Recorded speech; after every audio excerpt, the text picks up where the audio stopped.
बिस्मिल्लाहिर्रहमानिर्रहीम। अस्सलाम वालेकुम। दिल्ली में जो हमला हुआ है, इस हमले के बाद जो कुछ होने जा रहा है वो शायद हमारे वहमो गुमान में भी नहीं है कि कितना बड़ा गेम अब शुरू होने वाला है। सबसे पहले तो आप ये समझे कि अमेरिकी एम्बेसी जो दिल्ली के अंदर है उसको मुकम्मल तौर पर हाई अलर्ट कर दिया गया है। और इस सूरत हाल के अंदर आपको पता है इंडिया की बिल्कुल मुख्तलिफ रियासतें भी इस वक्त हाई अलर्ट है। अब हुआ क्या है कि अमेरिका ने अपनी एम्बेसी को कहा है कि आप लोगों ने चांदनी चौक में नहीं जाना, रेड फोर्ट एरिया में नहीं जाना, किसी जगह क्राउड वाला एरिया है वहां पर आप लोगों ने नहीं जाना। यानी अपनी एम्बेसी के स्टाफ को उन्होंने कहा है।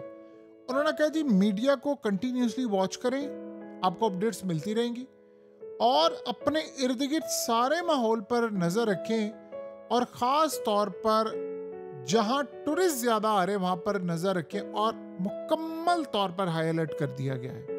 इसके अलावा ये तो वो है जो ऑफिशियली बात की गई है, जाहिर सी बात है जो अनऑफिशियली जो अंदर से इंफॉर्मेशन दी गई है वो उससे ज्यादा भयानक है। हुआ ये है कि इस वक्त इंडिया मुकम्मल तौर पर हाई अलर्ट है।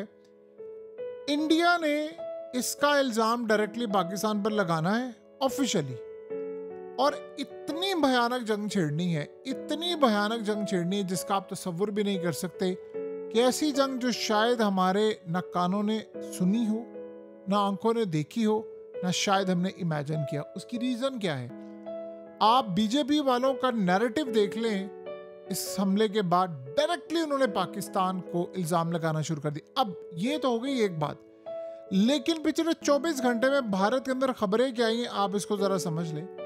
भारत में एक तो दिल्ली वाला वाकया हो गया, इसके बाद मामला कितने आगे जाएंगे उसको थोड़ा सा रिवाइंड करें। 24 घंटों में क्या हुआ? इन्होंने खबर ब्रेक की कि हमें 2900 किलोग्राम का बारूदी मवाद मिला है। याद रहे पुलवामा में 80 किलोग्राम का मवाद बकौल इनके इस्तेमाल हुआ था और उसके बाद सोचे कितनी बड़ी लड़ाई होगी। इन्होंने कहा है कि 2900 किलो का मवाद मिला है, अगर हम उसको ना रोकते तो भारत के कई शहर उड़ जाने थे। अब ये सुने इन्होंने कहा डॉक्टर्स पकड़े गए, सारा कुछ। इन्होंने अभी नाम नहीं लिया किसका, ये एक ही दफा में सारे नाम लेंगे और झूठे इल्जाम लगाएंगे जो भी। फिर उन्होंने कहा है, उसके बाद उन्होंने कहा कि हमें एक जगह से लोग पकड़े गए हैं जो कि बगैर स्मेल वाला कोई बारूदी मवाद बना रहे थे जिसने पूरे बड़े पैमाने पर इंडिया में तबाही मचानी थी। उसके अलावा इन्होंने कहा कि एक बंदा पकड़ा गया है। अब यहाँ से शुरू होती कहानी कि जी उसके मोबाइल में 4000 जो कॉन्टैक्ट थे वो पाकिस्तानी थे। अब आप गौर करें सोशल मीडिया पर चल क्या रहा है, ये पिछले 24 घंटे की वो कार्रवाई करे। ये ऐसा ऐसा पाकिस्तान की तरफ आ रहा है, ब्लेम लगाना इन्होंने। हुआ ये है जो गाड़ी इस्तेमाल हुई है उसमें इन्होंने कहा है इस हमले में जो गाड़ी इस्तेमाल हुई है वो बेसिकली तारिक नामी एक शख्स था जिसका ताल्लुक पुलवामा से। और आप ये सोचें कि उसने कहा कि जी इस्तेमाल हुई, उसको बेची गई, ये फलाना नाम है। वो करते करते जाएंगे कश्मीर का लिंक आगे जोड़ेंगे पाकिस्तान के साथ और मोदी कहेगा कि मैं तो स्ट्राइक करने के लिए जा रहा हूँ। इस वक्त हुआ ये है कि इंडिया के अंदर तमाम मजहबी जितने मकामात हैं तमाम सबको हाईलाइट कर दिया गया है, सबके यहाँ पुलिस तैनात कर दी गई है। और आप इमेजिन करें कि इस सारी सूरत हाल के अंदर जो सबसे ज़्यादा अहम डेवलपमेंट है वो ये है कि इन्होंने पूरे मुल्क में इस वक्त हाईलाइट करके तमाम वीआईपी जितने लोग हैं उनकी जो सिक्योरिटी है मुकम्मल तौर पर हाईलाइट कर दी है। अब आप ये सोचें कि इसमें एक चीज़ आपको दिखाना चाहेंगे, ये ज़रा देखिए। ये बेसिकली एक शख्स है जिसने सोशल मीडिया पर ये पोस्ट किया था रेडिट में। उसने कहा मैं स्कूल से आया हूँ तो मैंने आकर देखा है, मैं बड़ा हैरान हुआ। ये आप ज़रा पढ़ेंगे तो आप हैरान रह जाएंगे। ये हमले से पहले की बात है, यानी ये जो दिल्ली में हमला हुआ उससे पहले की बात है। वो कह रहा है कि मैं झूठ नहीं बोल रहा, मैंने देखा पुलिस और आर्मी और मीडिया वो लाल किले और मेट्रो वाली साइड पर हर जगह है। कहता मुझे समझ नहीं आ पा रही कि मैं ट्रैवलिंग कर रहा था मेट्रो से तो मैंने फौज को वहां पर देखा, क्या होने वाला है। अब इमेजिन करें कि ये सारी सूरत हाल उसको पता है कि क्या होने वाला है। फौज पहले पहुंची हुई है पुलिस पहले पहुंची हुई है, मीडिया, सब कुछ। उसने कहा जी सब कुछ है, यहाँ कुछ होने वाला है। तो चंद घंटे के बाद यहाँ पर एक हमला होता है। किसी को पता था यहाँ पर? इसका मतलब एजेंसियों को पता है, इसका मतलब है सारे वो खेल में शामिल है। अगर इसका मतलब है कि अंदर से इन्होंने कार्रवाई डाली है, तो ये ज़हन में रखें, पाकिस्तान पर बहुत बड़ा हमला ये करेंगे, ये जंग छिड़ने वाली है। अगर ये सारी सूरत हाल ऐसे ही है, तो आप यहाँ से अंदाज़ा करें कि मामला कितने ज़्यादा ख़राब है। अब वो कर क्या रहे हैं? वो कह रहे हैं कि जी यार, दिल्ली में जो रिसेंटली हमला हुआ है, साइबर हमला, जिसमें फ़्लाइट सारी कैंसिल कर दी गई हैं, वो कह रहे हैं जीपीएस स्पूफिंग हुई है।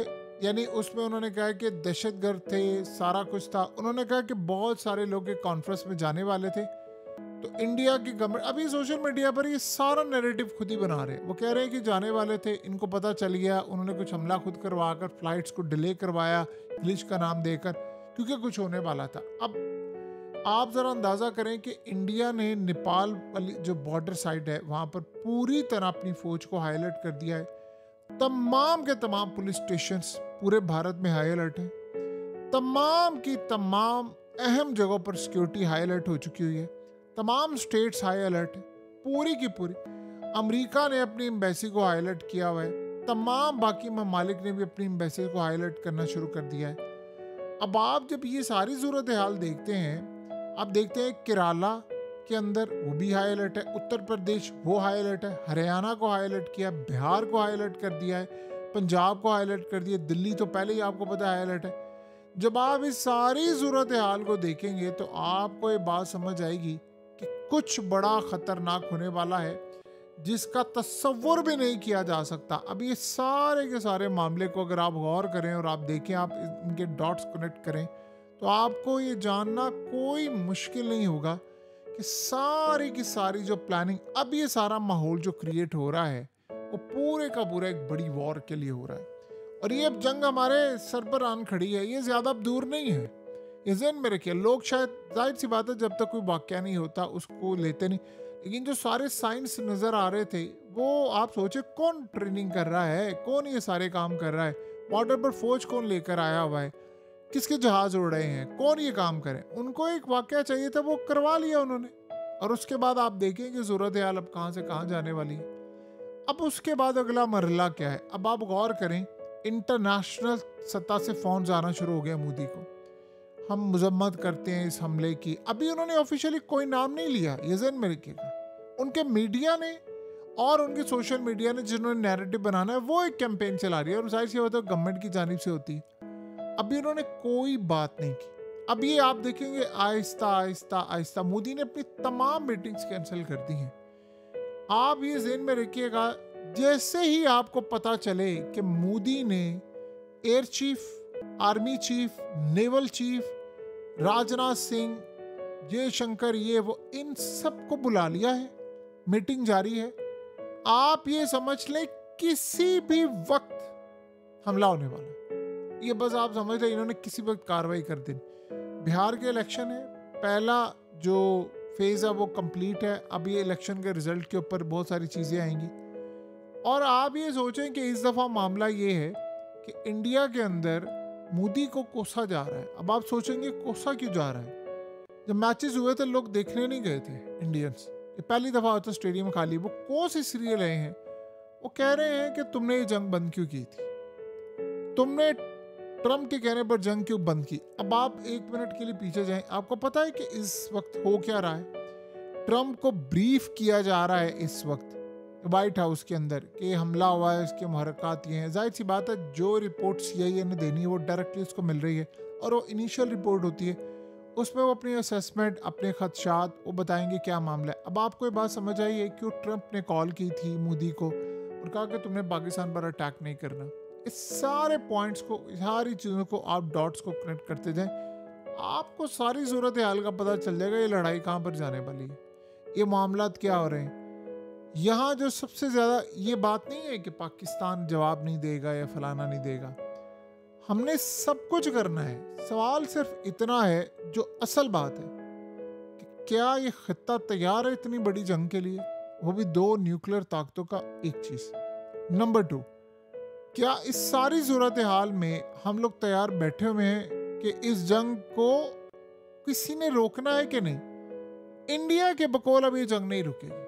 तो जब आप ये सोच लें कि मामला इस लेवल पर चले गए हैं, सूरत हाल इस लेवल पर आ गई है, तो फिर ये मामला यहाँ नहीं रुकेगा। ये बहुत बड़ी तबाही है, बहुत बड़ी तबाही है, और ये मामला इतने ज़्यादा ख़राब होने जा रहे हैं जिसका आप और हम तसव्वुर भी नहीं कर सकते। बहरहाल अब ये बात ज़हन में रखिएगा, कुछ ही अरसे के बाद आपको ये सूरत हाल नज़र आएगी कि चीज़ें तबाहकुन हो गई हैं।